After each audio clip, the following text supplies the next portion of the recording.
থেকে সরাসরি আপনাদের। তো ঠাকুরের উৎসব তো হয়ে গেল সব কিছু।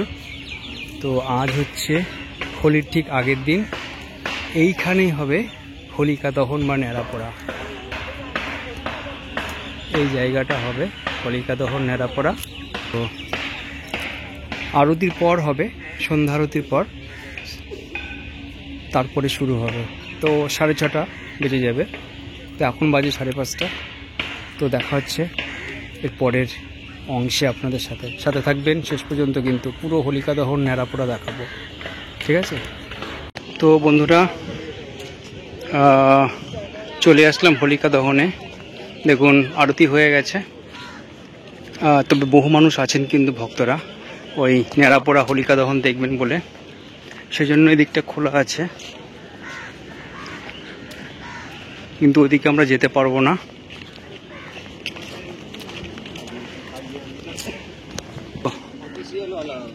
হোলিকা দহন সামনে অনেক ভক্তরা চলে এসেছেন। পুজো পাঠ হবে, তারপরে আগুন দিয়ে সেই হোলিকা দহন জ্বালানো হবে। সে ভক্ত প্রহ্লাদের ব্যাপারটা তো আপনারা জানেন, সেখান থেকে হোলি বা দোল এসছে। তো ভক্ত বন্ধুরা, আপনারা দেখতে থাকুন 2025-এর হোলিকা দহন বা ন্যাড়াপোড়া বেলুড় মঠ রামকৃষ্ণ মঠ মিশনে, ঠিক আছে? তো পরে আবার কথা বলবো শেষ হওয়ার পর।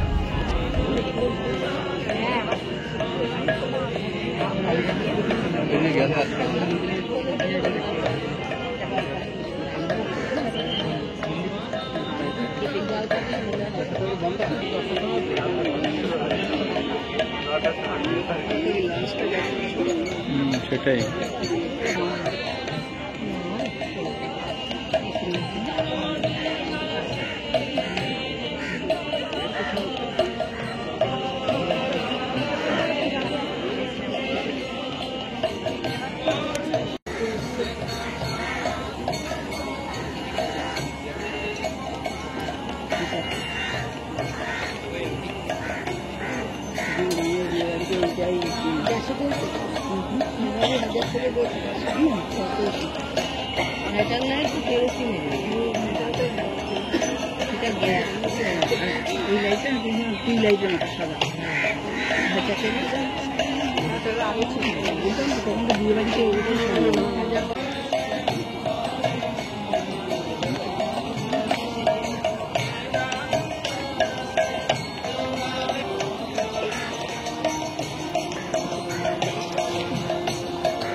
আয় বসে যাও, আয় বসে যাও, ওরাই শুধু ভালো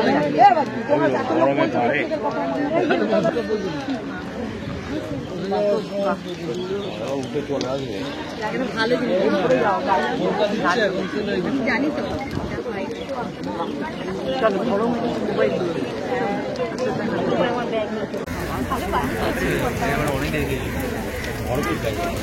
চাটাই দেয়নি না, চাটাই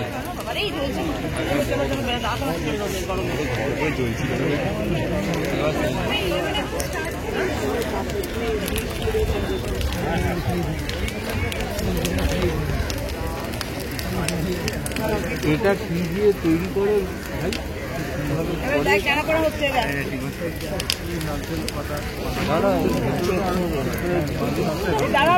ফোন করেছে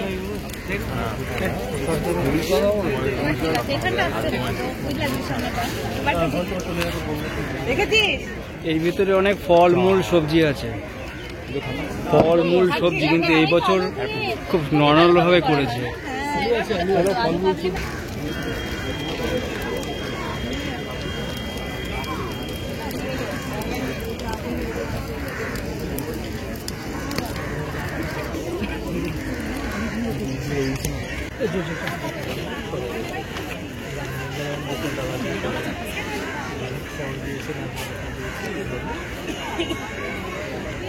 আর এর ভেতরে কি থাকে?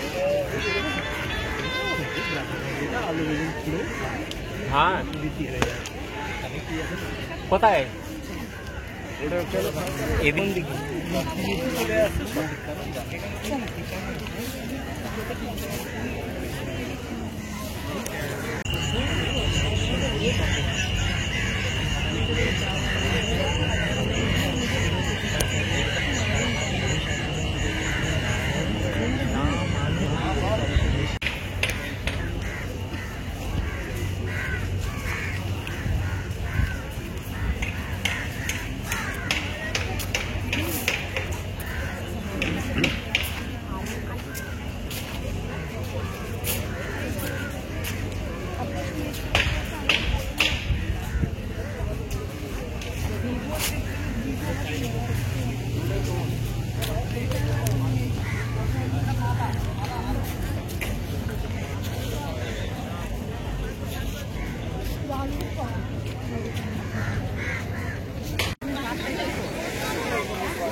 তো বন্ধুরা, 2025-এর হোলিকা দহন আপনাদের একদম শুরু থেকে শেষ পর্যন্ত দেখাবার চেষ্টা করেছি।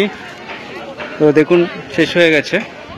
তো গত বছর বেশ সুন্দর হয়েছিল, মানে গত বছর একটা ঘর মতন চাটাই দিয়ে করেছিল, এবছর সেটা করেনি। যাই হোক, খুব তাড়াতাড়ি পুড়ে গেল হোলিকা দহন ন্যাড়াপোড়া। তো যাই হোক, সব বছর তো সমান হয় না। তো এখানে শেষ করছি হোলিকা দহন। এবার যার যার বাড়িতে আমরা ফিরে যাচ্ছি। আগামীকাল দোল, শ্রীকৃষ্ণ মহাপ্রভু শ্রীরামকৃষ্ণের দোল উৎসব, সেটাও আপনাদের দেখাবার চেষ্টা করব। সাথে থাকবেন, সহযোগিতা করবেন। তো আপনাদের শুভরাত্রি বলবো, শুভরাত্রি বলে শেষ করছি আজকের দোলের আগের দিনের ন্যাড়াপোড়া বা হোলিকা দহন। তো সকালে খুব ভালো থাকবেন, সুস্থ থাকবেন। জয় শ্রীরামকৃষ্ণ, জয় মহাপ্রভু, জয় শ্রীকৃষ্ণ।